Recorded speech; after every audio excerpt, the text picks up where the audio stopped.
Parle, ma chérie.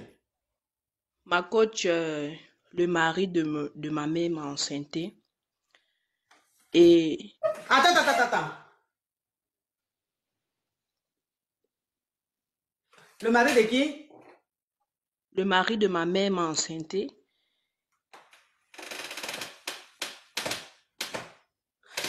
Comment ça s'est passé? Explique. Oui. Ma coach, ma mère s'est séparée avec mon papa il y a de cela très longtemps et j'avais 16 ans. Oui. Ma mère s'est remariée avec un autre homme. Quand elle s'est remariée avec un autre homme, et puis ils ont eu 3 enfants. Moi, j'ai eu le temps de me développer à la maison. Et puis, le mari de ma mère, il a commencé à faire des petits gestes bizarres envers moi. Je me suis éloignée, je suis allée vivre avec ma copine. Comme je faisais mes études un peu plus loin, je suis allée vivre avec ma copine. Je venais à la maison les week-ends pour rendre visite à ma maman, tout ça, et mes frères et sœurs. Comme moi, mon papa, j'ai pas trop connu mon papa, j'étais trop petite quand ils se sont séparés. Je suis, à chaque fois que j'arrivais, il me proposait des trucs, bon, on causait, tout ça. Et Et en ce puis ma moment, maman, tu avais quel âge? 16 ans, c'est ça? j'avais 16 ans, mais au fur et à mesure, je grandissais, Oui. je grandissais. Et là Donc, maintenant, quand tu partais voir ta maman, son mari te faisait des avances. oui, des avances, soi-disant. Il a commencé par des petits cadeaux, il m'achetait des téléphones, tout ça. Mais moi, je savais que non, c'était mon papa parce que il me prenait comme sa fille à la maison. Mhm. Après, Donc, toi, tu un le bout, prenais comme ton papa. moi, il était comme mon papa. Mhm, mhm, Au fur et à mesure, j'ai eu 24 ans.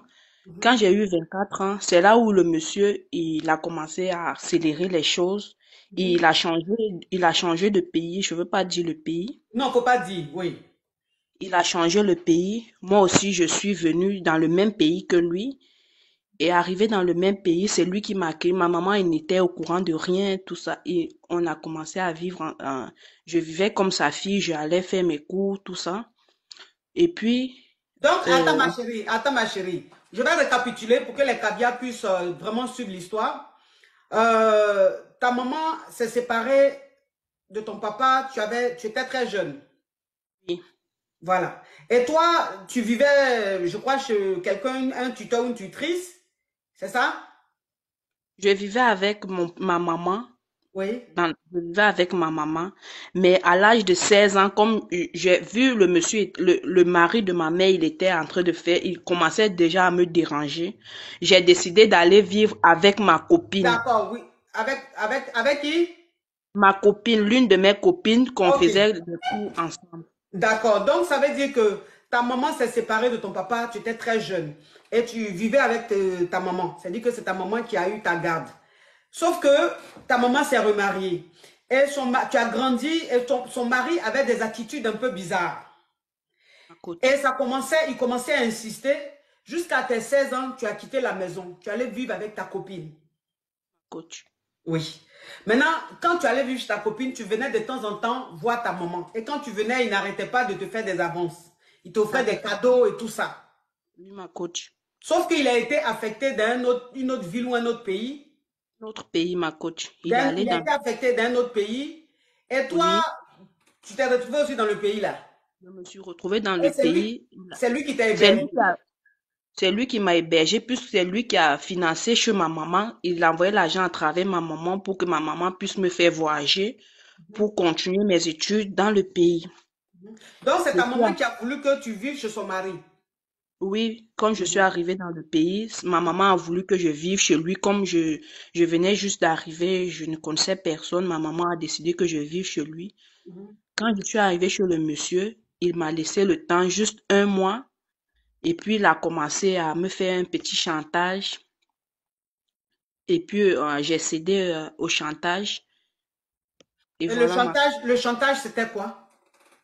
le chantage, c'est soit il devait me mettre dehors, Attends, ou ma bien. chérie, attends, ma chérie. Oui. Et puis, je suis venue vivre chez lui, il a commencé à me mettre, faire Oui, du mais ma chérie, chantage. chantage il t'a fait là, c'est quoi? Comme quel genre de chantage, par exemple? Soit il voulait gâter mes études et puis me mettre à la rue, À la rue, à oui. la rue, oui. Mhm. Donc, tu as Il voulait cédé, tu as même fini par céder. finir par céder Mhm. et on a commencé une relation. On a commencé vraiment une relation dans la maison. On était déjà comme un couple, tandis qu'il a des enfants avec ma maman. Oui. Et c'est dans ça, ma coach, je suis tombée enceinte. Et à chaque fois que ma maman appelle, il cause. Et puis, bon, il est déjà un peu distant avec mes petits frères et puis aussi ma maman. Et puis, ma maman m'appelle tout le temps que, est-ce que son homme n'a pas une autre femme ici?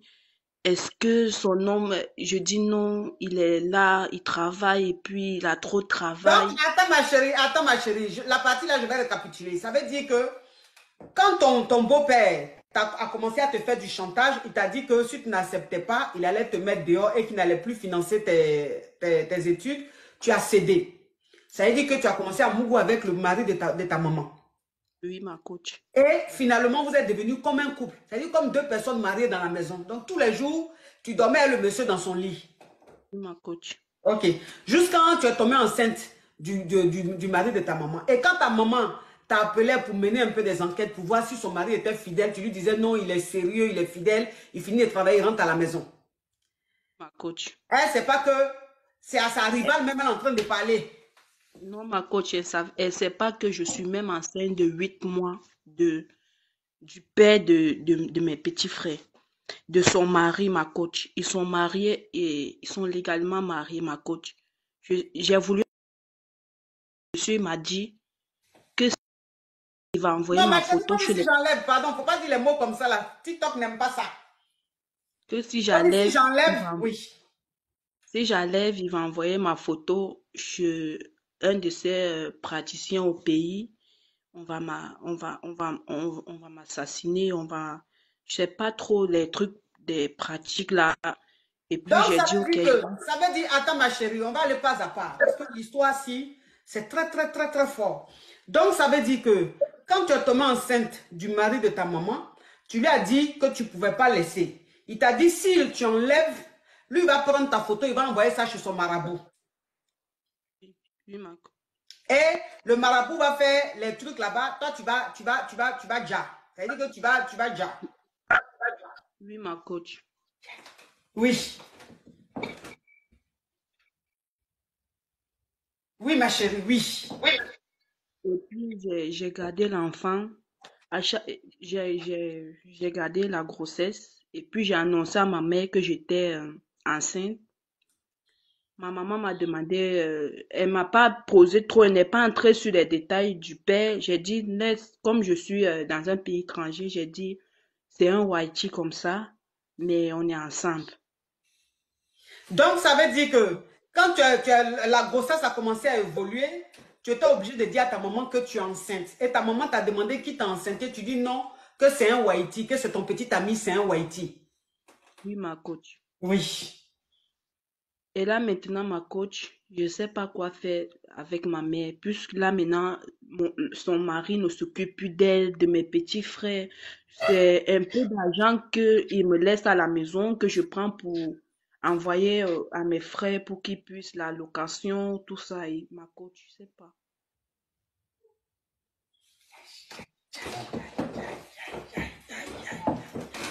Donc, ça veut dire que depuis un certain moment, ton beau-père ne s'occupe plus de ta maman, il n'envoie plus l'argent.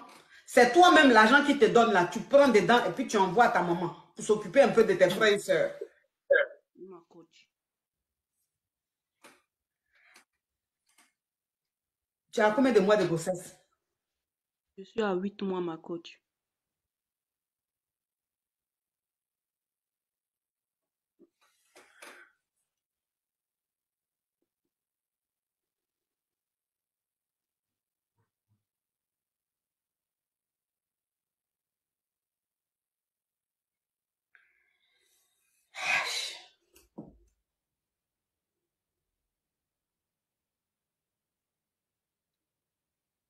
Ça veut dire que tu vas accoucher dans quelques semaines là. Oui, ma coach, il a tout fait, la layette, il a acheté les choses, ma coach, je dors la nuit, je fais des cauchemars mortels. Je pense je sais pas, ma coach.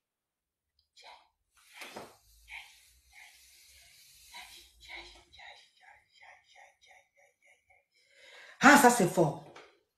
Ah, ça c'est fort. Ah, ça c'est fort. Ah, ça c'est fort. Ah, ça c'est Ma fort. coach, ma coach, vous me conseillez quoi? D'appeler ma maman, de dire la vérité, ma coach, je ne sais pas, ma coach. Ma coach, je fais comment, ma coach? Ah, mes amours, Ma coach, pardon, je fais comment, ma coach? Ma coach, s'il vous plaît, aidez-moi, ma coach.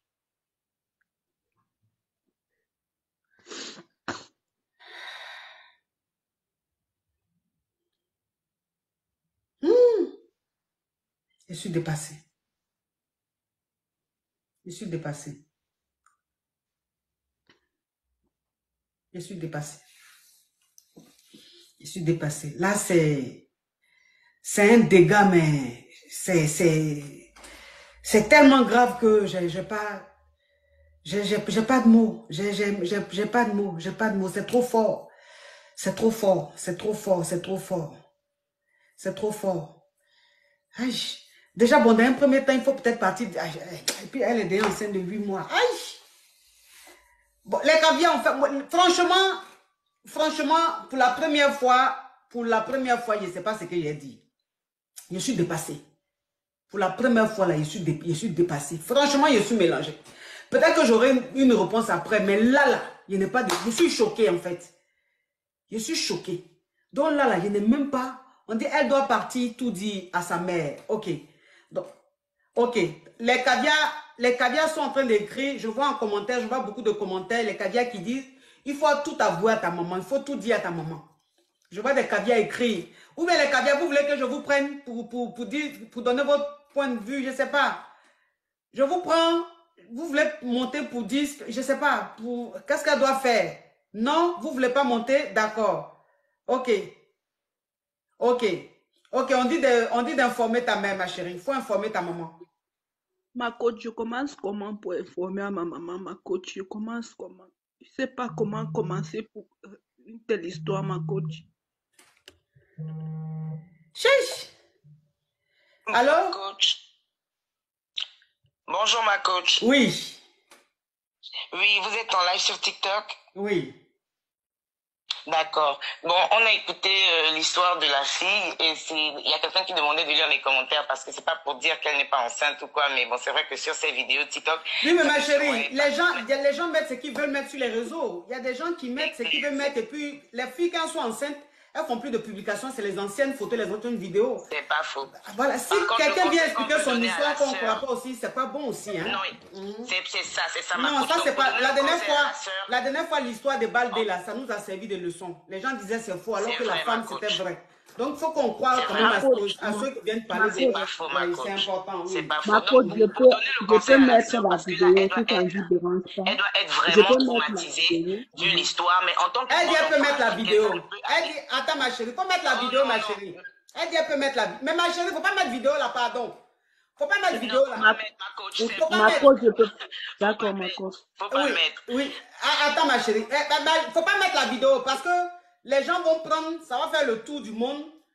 Ils vont voir ton visage. Tu vas me contacter pour dire de supprimer. Moi, je ne peux rien faire. Je ne sais pas ce que les gens font dans la vidéo, je ne peux pas contrôler. Donc, reste caché comme ça, ma chérie. Oui. Ma chérie, qu'est-ce que tu lui dis? Oui, ma coach, je veux dire à la sœur africaine. Ma chérie. Le monsieur l'a déjà vraiment utilisé. Et vu qu'il a déjà utilisé comme ça, il veut bloquer le fait qu'elle va aller se confier à qui? C'est pas mieux. Elle va se mettre à genoux devant sa mère là-bas, pleurer même toutes les larmes du corps. Mais est-ce que Macavia, est-ce que de la manière on voit l'histoire? Parce que c'est un monsieur qui fait beaucoup de fétiches. Tu comprends? Ma coach, le nom de Jésus est plus fort que tous les noms. Non, je veux dire, est-ce que la petite, il n'a pas fétiché la petite? Est-ce qu'il n'a pas marabouté la petite? C'est possible, c'est très possible. Oui, parce que peut-être que la petite ne sait même pas ce qu'elle fait. Elle s'est dit, Parce que c'est un homme qui passe tout son temps à aller chez les féticheurs.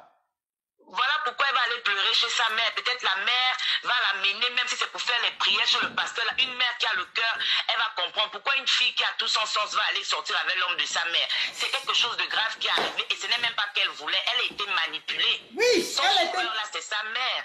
Elle a été manipulée. C'est-à-dire que le monsieur a appris peut-être quelque chose de la petite fille là. Il a envoyé chez son marabout. Le marabout a fait le travail.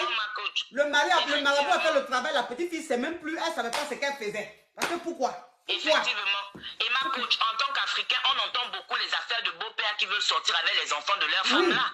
Ce n'est pas quelque chose de nouveau. Donc le monsieur, il a bel et bien manipulé la fille, mais où elle est là? Faut pas qu'elle s'éloigne de sa mère. Voilà sa force là-bas. Parce qu'après qu'elle va accoucher, Dieu seul sait le comportement de ce monsieur.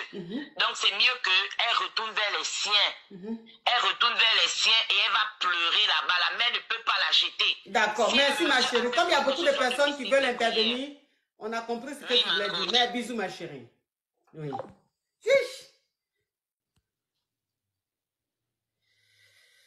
Ah, c'est trop fort. C'est trop fort. Mais le monsieur, il est... La dernière fois, hier ou avant-hier, quand je vais finir, je vais vous dire. Hier, j'ai vu... Avant-hier ou hier, j'ai vu une vidéo. C'était au Gabon. Au Gabon, on a vu un monsieur qui était avec ses 2 enfants. Un petit de 12 ans et puis une petite fille de 10 ans. Un maquis. Il a pris l'alcool. L'alcool. Lui-même, il buvait bandit blanc. Et puis, il a donné bière à ses enfants. Il a donné bière à ses enfants. C'est-à-dire, il a donné bière à sa fille de 10 ans. Il a donné bière à son fils de 12 ans. Et les enfants la buvaient. Quand il a vu la vidéo, j'étais scandalisé. J'étais scandalisé, j'étais choqué. Voilà un père qui abuse de ses enfants. Ça, c'est le comportement d'un père qui mougoue ses enfants. Il met les enfants dans un état où les enfants ne se contrôlent plus et puis il abuse d'eux. Quand il a vu ça, il y a eu la chair de poule. Il y a eu ce monsieur, on doit l'attraper. Il doit aller se reposer en prison parce que il a... C'est-à-dire que tu vois même la petite fille. Tu vois la petite fille, sa fille de 10 ans. Elle était très maigre. La petite fille était très maigre. On sentait qu'il abusait beaucoup de la petite fille. Et elle n'est pas bien nourrie. Et elle boit l'alcool. Donc la petite fille est sèche. Elle manque de vitamines. Non, quand j'ai vu ça, j'ai dit, mon Dieu, ce monsieur doit être enfermé. C'est un monstre. Alors les filles. Moi, je suis montée juste pour lui dire d'aller dire à sa mère parce que c'est quand même très grave ce qui se passe là en fait. Et comme on dit souvent, la mère, c'est le Dieu sur terre. Donc il n'y a que sa mère qui pourra, en fin de compte, l'aider, entre guillemets, quoi. Parce que l'homme là peut partir demain. Hein. Ok, ma chérie. Alors, on va écouter Anno. Oui, coach, bonsoir. Oui. Bon, moi,